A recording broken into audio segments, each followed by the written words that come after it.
Actually अभी मैं last year में हूँ अपने लॉ कोर्स में, तो प्रॉब्लम ये हो रही है कि मुझे एडवोकेसी करनी है, but my parents want that मुझे जज की प्रिपरेशन करनी चाहिए।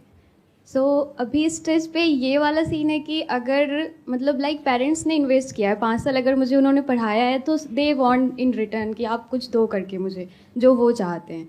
और I am in last year, अगर मैं अभी से अपना एडवोकेसी स्टार्ट कर दूँ तो उनका मतलब वो नहीं चाहते कि मैं इसे सफ़र करूँ, क्योंकि एडवोकेसी में बहुत टाइम जाएगा, 2 ईयर 3 ईयर तो देना ही पड़ेगा एटलीस्ट। और अगर मैं जज बन जाऊँ तो फिर जज बन गई, उसके बाद एडवोकेसी का कोई चांस नहीं है। फॉर 65 ईयर में पैक हो गई मैं। So in this time what I should do? जज बनने में क्या बुराई है? क्यों जज क्यों नहीं बनना चाहते आप? सर एक्चुअली एडवोकेसी में थोड़ा एक्सप्लोर करने के लिए मिलेगा। जज इज़ कि अगर अभी मैं ज्वाइन करती हूँ तो मुझे सिविल कोर्ट्स में मुझे होगा, मैं सिविल जज की तैयारी करूँगी, और उसमें थोड़ा ग्रोथ कम है। If I want to be in जज इन सुप्रीम कोर्ट तो मुझे नहीं लगता है कि मैं वहाँ तक पहुँच भी पाऊँगी। एक बार को इसको छोड़ते हैं कि आप क्या करना चाहते हो और पेरेंट्स आपसे क्या करवाना चाहते हैं। आप ये बताइए, दोनों में से ज्यादा अच्छा स्कोप कहाँ पर है? यानी ज्यादा अच्छा पैकेज कहाँ पर है, ज्यादा अच्छी सिक्योरिटी कहाँ पर है? वो सिक्योरिटी ऑब्वियस जज में आप बोल सकते हैं, क्योंकि मुझे यहाँ पे स्ट्रगल करना होगा अगर मैं एडवोकेसी लेती हूँ तो, क्योंकि कंपटीशन बहुत है। एंड द थिंग इज कि I am a first generation lawyer, मेरे पेरेंट्स कोई नहीं, मेरे फोर फादर कोई नहीं है इस फील्ड में। So that's why they are कि you are a girl, first thing is that तुम कहाँ स्ट्रगल करोगी, पहले lower courts and high courts, so many things are there, which is not wrong, क्योंकि इसमें कंपटीशन बहुत ज्यादा है और शुरू में कुछ सालों तक बहुत ज्यादा स्ट्रगल है। Yes sir. क्योंकि मेरे सर्कल में बहुत सारे ऐसे लॉयर्स हैं, फ्रेंड्स हैं मेरे, जो मुझे पता है कि अंदर एक्चुअल में क्या होता है। क्या होता है, जो सेकंड जनरेशन होते हैं उनके लिए तो बड़ा आसान होता है। उनकी एक लॉ फर्म है, वहां पे चले गए, जा करके सीधा संभाल लिए, सीधा जा करके पार्टनर बन गए। बट आपके लिए स्ट्रगल बहुत बेसिक लेवल से शुरू होगी। एज एन इंटर्न आप ज्वाइन करोगे, फिर धीरे धीरे ऊपर उठोगे, असिस्टेंट बनोगे, फिर धीरे धीरे आपको थोड़ा बहुत कुछ मिलेगा। ये जो पाथ है, ये एक्चुअल में यहाँ पे बहुत ज्यादा स्ट्रगल है। वो गलत नहीं कह रहे हैं आपके पेरेंट्स, पूरी तरह से वो गलत नहीं कह रहे हैं, बट द थिंग इज कि यहाँ पे भी मुझे 2 साल 3 साल लग ही जाएंगे एटलीस्ट। और अगर मैं जुडिशरी प्रिपरेशन भी करती हूँ तो मुझे नहीं लगता कि फर्स्ट अटेम्प्ट और सेकेंड अटेम्प्ट में निकल जाए मेरा, तो उसमें भी 1 से 2 साल जाएगा ही जाएगा। 2 साल जाएगा? Yes sir. लेकिन 2 साल बाद हो जाएगा? आपकी कॉन्फिडेंस क्या कहता है? यस सर, हो जाएगा। आप कह रहे हो 2 साल बाद हो जाएगा? yes, वो होने की पॉसिबिलिटी क्या है? आउट ऑफ 100% क्या होगी नियर अबाउट पॉसिबिलिटी आपकी? sir, क्योंकि आप अपने आप को जानते हो 80%। Yes sir. 80% चांसेस हैं कि वो हो जाएगा। Yes sir. और अगर वो हो गया तो उसके बाद में एक अच्छा खासा पैकेज लग जाएगा। Yes sir. और जॉब सिक्योरिटी है। yes, आपको कोई स्ट्रगल नहीं करनी पड़ेगी। समहाउ थोड़ा बहुत तो सब जगह होता है, लेकिन एडवोकेसी इतना तो नहीं होगा अगर मैं ये लेती हूँ तो। हाँ, अगर इन कंपैरिजन आप देखो कि जितनी स्ट्रगल वहां पर है एज लॉयर, उसके कंपैरिजन में यहाँ पर जो स्ट्रगल है वो अलग टाइप की है। वो है कि एक बार आपको वो जो एग्जामिनेशन है उसको क्लियर करना है और आगे वहां तक पहुंचना है। तो यहाँ स्ट्रगल ये है। और उसमें भी आई एम श्योर बहुत कंपटीशन होगा, बहुत ज्यादा। But you are saying you are 80% sure कि आपका हो जाएगा clear, which is a very big thing. क्या कंपटीशन है वहां पर? कितने लोग अप्लाई करते हैं, उसमें से कितनों का होता है?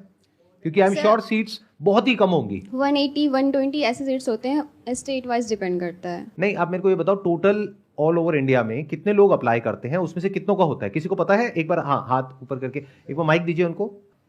Approx 5 to 10 lakh. 5 से 10 लाख लोग अप्लाई करते हैं। सीट्स कितनी होती हैं? 120 180 तो आप 80% कैसे श्योर हो कि आपका हो जाएगा?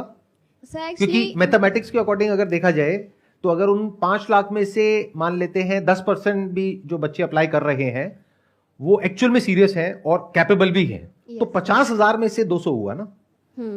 तो एक्चुअल में मैथमेटिकली अगर आप देखोगे तो जो आपके होने की पॉसिबिलिटी है दैट इज हार्डली 0.2% या 0.3%।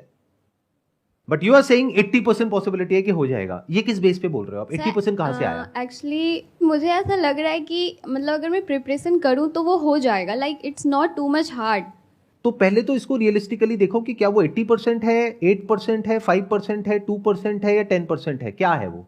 Because I don't think it's going to be 80%। Because if you say कि I am an extraordinary student right from school, अगर मेरा पास्ट रिकॉर्ड देखा जाए तो मैं बहुत एक्स्ट्रा ऑर्डिनरी हूं, मेरे लिए कोई बड़ी बात नहीं है, मैं किसी भी एग्जामिनेशन में जाऊंगी वहां पे नंबर 1 रैंक लेकर के आऊंगी, इतना श्योरिटी है आपके पास में? ऐसा नहीं है। पास्ट रिकॉर्ड आपका ये नहीं कह रहा है। तो what you are saying is you are average और above average as a student.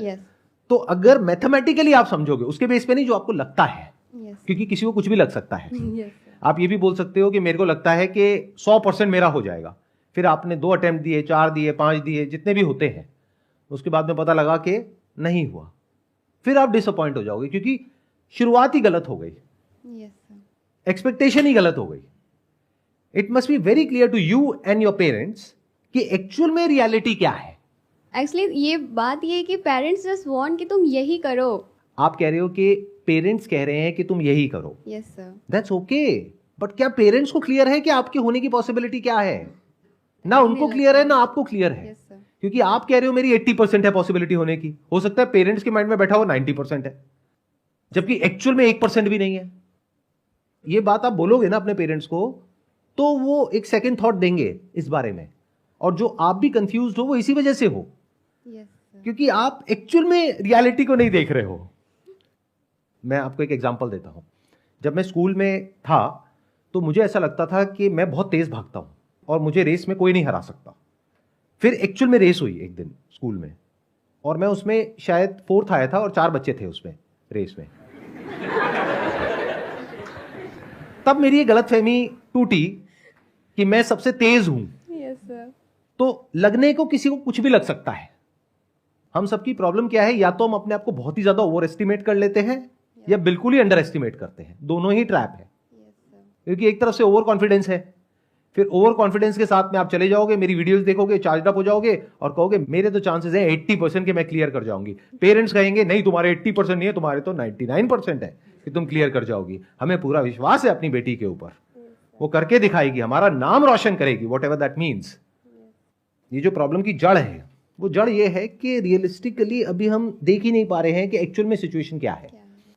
Actual में ये है कि एक तरफ से आप लॉयर बनना चाहते हो, लेकिन वहां पर लॉयर बनने के बाद में स्ट्रगल बहुत ज्यादा है, बट लॉयर बनने तक कोई प्रॉब्लम नहीं है। That's what you are saying, क्योंकि आप ऑलरेडी अपने फाइनल ईयर में हो। Yes sir. तो अब उसमें स्ट्रगल ये होगी कि अब जब आप बन गए तो उसके बाद में काम कैसे मिलेगा। उसमें जो पूरा का पूरा एक स्ट्रक्चर है, एक हायरार्की है, उसमें बिल्कुल नीचे लेवल से आप शुरू करोगे, क्योंकि आपका बैकग्राउंड नहीं है। Yes sir. और वहां से आपको अपनी जगह बनाते हुए ऊपर तक पहुंचना है। Yes sir.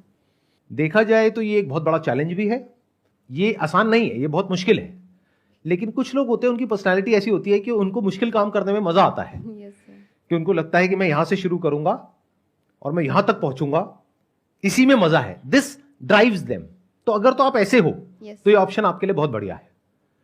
बट अगर आप ऐसे हो अंदर से, वो आपको ही पता है कि आप कैसे हो। एक बार को मैं पेरेंट्स को साइड में रख रहा हूं, ठीक है। अगर अंदर से आप ऐसे हो कि आप कहते हो मेरे को ज्यादा ना स्ट्रगल पसंद नहीं है, मेरे को बहुत ज्यादा फेलियर्स पसंद नहीं है, क्योंकि इस रास्ते पे आपको बहुत फेलियर्स मिलेंगे। आप एक फर्म में जाओगे, ज्वाइन करोगे, वहां पे पॉलिटिक्स होगी, पता लगेगा आप बहुत अच्छा काम कर रहे हो, फिर भी आपको वहीं के वहीं रखा जाएगा, आगे नहीं बढ़ने दिया जाएगा, बहुत कुछ होगा। फिर आपको अपनी फर्म चेंज करनी होगी, फिर कहीं और जाओगे, वहां पे आपको शायद छोटा मोटा कोई मौका मिलेगा, आप परफॉर्म करने की कोशिश करोगे, वहां पे नहीं कर पाओगे, फिर फेल हो गए, फिर आगे फिर कोशिश करोगे। तो कहीं ना कहीं से करके आपको अपनी जगह बनानी होगी। इसको इस तरीके से देखो कि एक बहुत ही टफ वीडियो गेम है, जहां पे बार बार आप गिरोगे, फेल होगे, और एंड में जाकर के आप क्रैक कर पाओगे 10-20 साल बाद एक पर्टिकुलर लेवल पे, जहां पे जाकर के कह सकें कि हाँ now you have kind of arrived in terms of money, in terms of work, whatever, right. ये एक तरीका है। दूसरा तरीका जिसके बारे में आपके पेरेंट्स बात कर रहे हैं, वक्त आ गया है, अपने पेरेंट्स के साथ में बैठो, उनको सबसे पहले तो ये वीडियो दिखाओ, ये जो अभी वीडियो रिकॉर्ड हो रही है, कि रियलिस्टिकली स्पीकिंग आपके उसको क्लियर करने की पॉसिबिलिटी 80% नहीं है किसी भी एंगल से। अगर पास्ट डेटा को देखा जाए, पास्ट रिकॉर्ड को देखा जाए तो, because that is the real benchmark. जो लगता है वो सब हवा में है, लगने को किसी को कुछ भी लग सकता है, बट जो एक्चुअल में हुआ है अभी तक, मान लो आपकी एज है 22 साल, तो 22 साल की एज में जो हुआ है that is reality. Actually parents को उन्हीं सब चीज़ों को देख के लग रहा है। Like I am from Patna, Bihar, और मैंने मैंने क्लैट दिया तो क्लैट हुआ नहीं मेरा, बट सेंट्रल यूनिवर्सिटी मिली मुझे। तो पेरेंट्स इज लाइक कि नहीं तुम्हारा हो जाएगा, तुम अगर तैयारी कर दोगी, तो इस सब चक्करों में क्यों पढ़ रही हो, लाइक इतना तुम्हें क्यों मेहनत करना है। तो पेरेंट्स को बोलो हाँ मेरा हो सकता है, क्योंकि देखो किसी भी ऑप्शन को रूल आउट नहीं किया जा सकता है। बिल्कुल ऐसा है जैसे एक कैसीनो में आप गए एक गेम होती है रूले करके, उसमें 36 नंबर होते हैं, तो आपने किसी एक नंबर पे दाव लगा दिया, यस सर, अगर वो आ गया तो सीधा तो ठीक है, 35 गुना हो गया। यस सर, तो ऐसा नहीं है कि वो नहीं आ सकता, उसके पीछे प्रोबेबिलिटी है, मैथमेटिक्स है। 1:36 की पॉसिबिलिटी है कि वो आएगा, तो उसके आने की पॉसिबिलिटी क्या होगी? 3%। 97% क्या होगी कि वो नहीं आएगा। तो ऐसे आप पहले कैलकुलेट करो कि आपकी एक्चुअल में पॉसिबिलिटी क्या है। अगर आपने कहा कि 5 लाख बच्चे अप्लाई करते हैं, उसमें से 200 सीट्स होती हैं, नियर अबाउट मान लेते हैं, 5 लाख में से मैं कहता हूं 50,000 हैं जो आपके लेवल पे हैं, 90% को मैंने हटा दिया, तो 50,000 में से आपके होने की पॉसिबिलिटी है 200, that means 0.4%। Best case scenario. आपने कहा कि नहीं, मैं तो उन बच्चों से भी और ज्यादा मेहनत करूंगी, मैं दिन में 12 घंटे पढ़ाई करूंगी, 16 घंटे पढ़ाई करूंगी, अपनी तरफ से अपना 100% लगा दूंगी। इसको डबल कर देते हैं, 0.8% हो गया, चलो और बढ़ा देते हैं, 1% हो गया। तो अब अपने पेरेंट्स को क्लियरली बताओ और खुद को भी, कि 1% चांस है, अगर मैं अपना 100% दूं तो, अगर नहीं दूं तो 1% भी चांस नहीं है, तब 0% है। समझ रहे हो आप? ऐसे हम कभी सोचते नहीं है, हम एक्ट करते हैं ऑन द बेसिस ऑफ जैसा हमें लगता है या हमारे पेरेंट्स को लगता है। We never act on the basis of जैसा होता है। ये गलती हम हर जगह करते हैं, करियर में भी करते हैं, बिजनेस में भी करते हैं। मुझे लगता है कि आइडिया बहुत सक्सेसफुल होगा, on the basis of what? मुझे लगता है कि मेरा क्लियर हो जाएगा, on the basis of what? Are you considering all the other factors?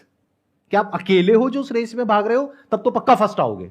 50,000 बच्चे भाग रहे हैं, 5 लाख भाग रहे हैं, उसमें से क्या पॉसिबिलिटी है वो हमको कैलकुलेट करना पड़ेगा। तो एक्चुअल में आपकी जो पॉसिबिलिटी है होने की, realistically speaking, don't mind it, हम बिल्कुल फैक्ट्स को देख रहे हैं। 1% है कि होगा, वो भी 2-3 साल मेहनत करने के बाद में। 1%, 99% है कि नहीं होगा। यानी ये पॉसिबिलिटी अगर आप एक्चुअल में समझोगे तो जो कैसीनो में होती है उससे भी बहुत कम है। यानी क्या?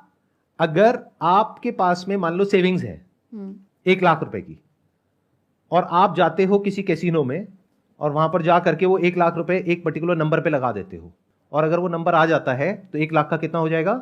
35 लाख, जो कम नहीं होता है। पॉसिबिलिटी क्या है वो होने की? 3%। इस 35 लाख को आप बैंक एफडी करा दो तो इतना पैसा आ जाएगा कि अब आपको कोई जॉब करने की जरूरत नहीं है। नो सर, आप मजे से बैठे बैठे खा सकते हो। ये भी एक ऑप्शन है, बट यहां पे पॉसिबिलिटी क्या है? 3%। और 97% क्या है कि नहीं होगा, ये पैसा भी डूब जाएगा, 1 लाख रुपए डूब जाएगा। ऐसे ही ये जो आप तैयारी करोगे उसमें टाइम लगेगा, पैसा लगेगा। टाइम की भी अपनी एक वैल्यू है, क्योंकि वो टाइम आप वहां ना लगा करके कहीं और लगाते तो कुछ तो रिटर्न आती ना वहां से। Yes sir. तो आपका टाइम लगा, पैसा लगा, यानी कि कॉस्ट लगी, उसके बाद में होने की पॉसिबिलिटी क्या है? 1%। Are you and your parents willing to take that risk? If yes, that's a good option. But if not, you have to rethink about it.